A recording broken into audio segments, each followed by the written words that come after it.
Hi guys, welcome back sa ating channel, Josam Engineering and Construction Services. Isa po kaming construction company na gumagawa ng vlog para po makapagbigay inspire sa inyo ang aming mga project. Isang like and share, malaking tulong na po yan sa amin. Salamat! Josam Engineering and Construction Service. Quality sa project, yan ang aming business. Tara na pakinggan mo. Sa bawat plano may pangarap, Diyos ang engineering hindi lang sapat. Mula pundasyon hanggang bobong, kalidad at tibay ang laging tugon. Kung bahay at gusali ang kailangan mo, sa Diyos ang engineering sigurado to. Matibay, maayos bawat plano at gawa, serbisyo naming may puso talaga. Bulalin nating baungong Bukidno hanggang Cagayan de Oro, tuloy ang misyon. Hands-on team at expert crew, bawat detalye ay sinisigurado. Kaming bahala sa design at walang sablay, laging fulfill. Mula simula hanggang dulo, quality work garantisado sa'yo. Cross testing na mat at klaro at tama, laging may task skills plan kasama. Repairman, no extension project, interior design, pulido at perfect sa bawat kliyente. Guys, nakabalik na po tayo ng Camiguin guys. So ito na po yung ating update. So update muna tayo dito sa may ground floor. So ito na po yung kanilang mga nagawa dito sa ground floor guys. Ito po, panoorin nyo.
So ito naman po yung kanilang nagawa dito sa second floor.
So mayroong isang pintor dito guys na naghahalo ng kulay. So meron siyang gustong haluin na kulay na gawin niyang pang final.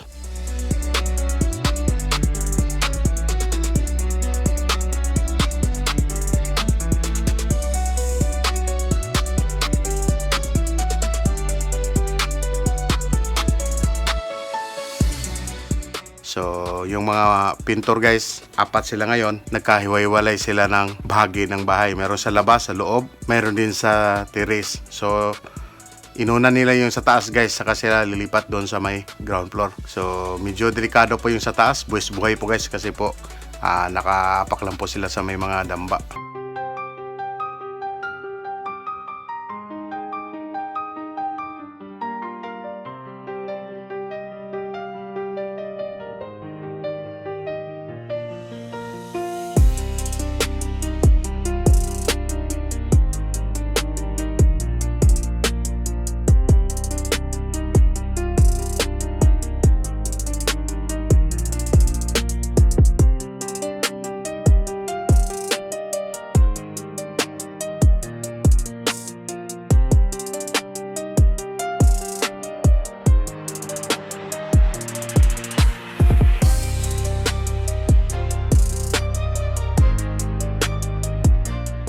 Tapos yung ibang worker naman po guys, busy din sa layout nila para sa kanilang bakod na simento.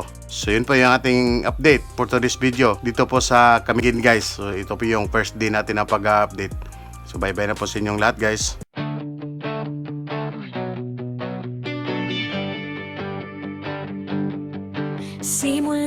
Simula pa, pangarap ay ginto. Mga kamay natin ang nagtatayo ng mundo. Diyos